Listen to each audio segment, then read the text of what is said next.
Hey guys, Drifter here. Welcome to Battlefield 3 In-Depth. It's been a long time since I've done an episode of Battlefield 3 In-Depth, and that's mostly because Modern Warfare has been so successful. I've been a little bit lazy. I don't necessarily like playing two games at once because I get my controls mixed up. You'll see me panic knife in Modern Warfare because I'm trying to go prone like I do in Battlefield. Yes, I'm playing Xbox. I can record PC Battlefield, and I know PC's harder, the graphics are better, etc., but I suck balls at PC. I do, and I wouldn't get any good gameplay. So the gameplay that you're seeing here is console gameplay. That's why some of you PC bros are like, man, he's aiming weird. Nah, it's Xbox gameplay.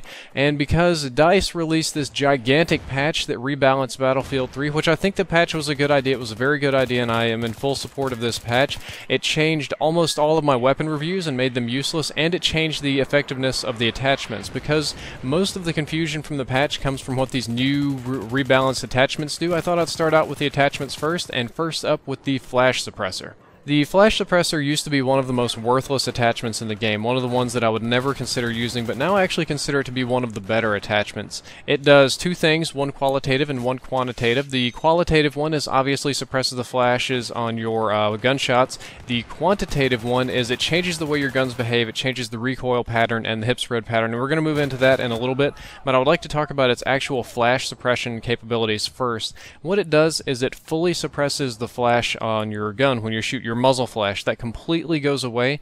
I looked at people that were shooting, I looked at my gun, and for all intents and purposes, there doesn't appear to be any muzzle flash. Maybe it's just the Xbox graphics aren't able to keep up. If you're on PC, you can let me know, but there appears to be pretty much no muzzle flash when you use this weapon, and I know you're sitting there thinking to yourself, well, so what? Who cares about muzzle flash? And the answer is you should care about muzzle flash, because muzzle flash affects the way you aim and the way enemies see you.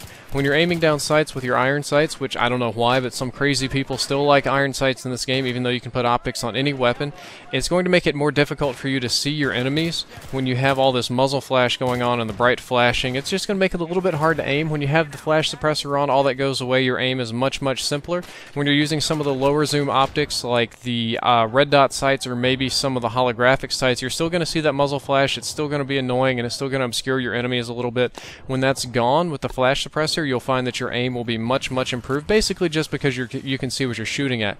But more importantly, the enemies won't be able to see your muzzle flash, because Battlefield is a very, very large-scale game, because it's not Call of Duty. People are going to be shooting at you from hundreds yards away, maybe even miles away if you're using this on a sniper rifle. And what happens is the sound effects in this game are non-linear. People are so far away when they shoot at you, you're only going to hear like a distant rumble, and the bullets are going to whiz by, and you really don't know where they're shooting from. Oftentimes, if you don't have your map set on like ultra maximum zoom out, they won't even show up on the radar, so you just won't have a single clue where you're being shot from.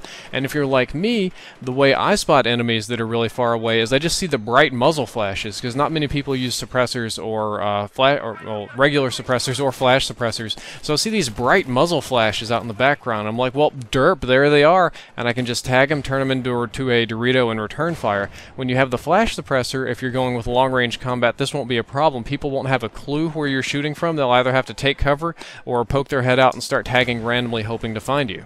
Now that I've talked about the qualitative effects, let's move on to the quantitative effects, because that's what all you guys are here for anyway. You want to see numbers, you want to know what the hell I'm talking about, why I like this attachment. I like this attachment because it reduces vertical recoil. It reduces the amount that your gun kicks upward, so your gun is much more stable. Oftentimes players really can't help the side-to-side wobble, because it can go left or it can go right, and it's random and it's very difficult to correct. But players can very easily correct the vertical recoil because it just kicks straight up, and when you reduce that, it's much, much easier to correct, and your gun becomes much more accurate.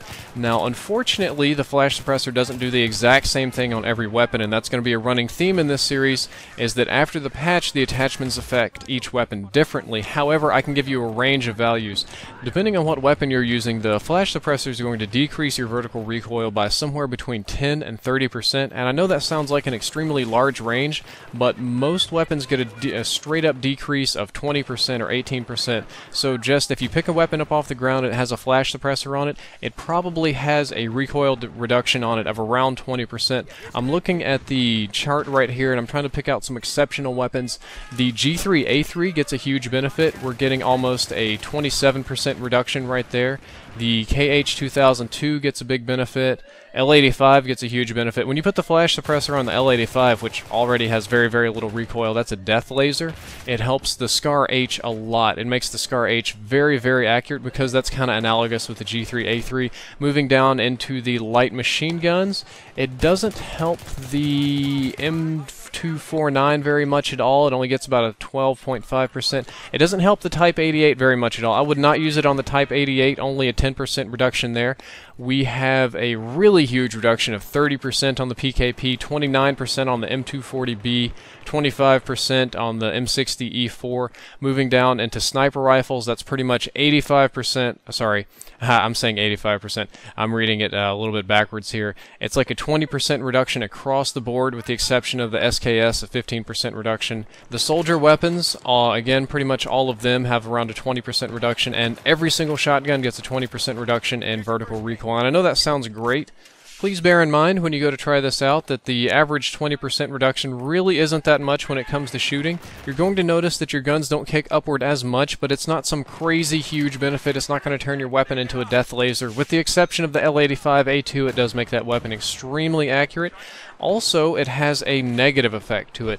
DICE decided when they rebalanced this game that there shouldn't be any purely bonus attachments anymore, kind of like the grip, because everybody used grip, it was overused, nobody used anything else. The only bonus attachments that still exist are extended mags, and I guess you could call the bipod a bonus attachment. It doesn't have any negative effects except for the fact that it's slow, you have to mount it to use it, you can't move with it, etc., etc. But there is a negative effect of the flash suppressor, and that's that it increases your hip fire spread. So your hip fire gets much wider when you use the flash suppressor. It increases, depending on your weapon again, of somewhere between 15 and 30-ish%. Almost all weapons I'm looking down here have a straight 20 to 25% increase in hip fire radius. Now this is a 25% increase in radius, and for those of you that are in school, that are in geometry class, you need to remember that the area of a circle is pi, the number pi, 3.14, times the radius squared. So this number gets multiplied by itself again, so that's 1.25 times 1.25. So your circle increases by 156, or you get a 56% increase in hip fire inaccuracy. Or if you want to look at it the other way, your hip fire gets something, I'm trying to do mental math here, like 40 to 50% less accurate. So that's a very, very bad thing. If you hip fire a lot, if you're using this on some of the PDW weapons, on some of the soldier weapons, maybe not the best of ideas, because it kind of goobers up their hip fire. Well, that's all for this episode. I hope that you enjoyed it, and I hope that you learned something useful. In the next episode, I'm going to be discussing the suppressor, and it's going to be a longer episode because the suppressor changes a lot more things about your weapon. It's going to be much more difficult to quantify, so get ready for that one. And I guess that's about it. Drifter out.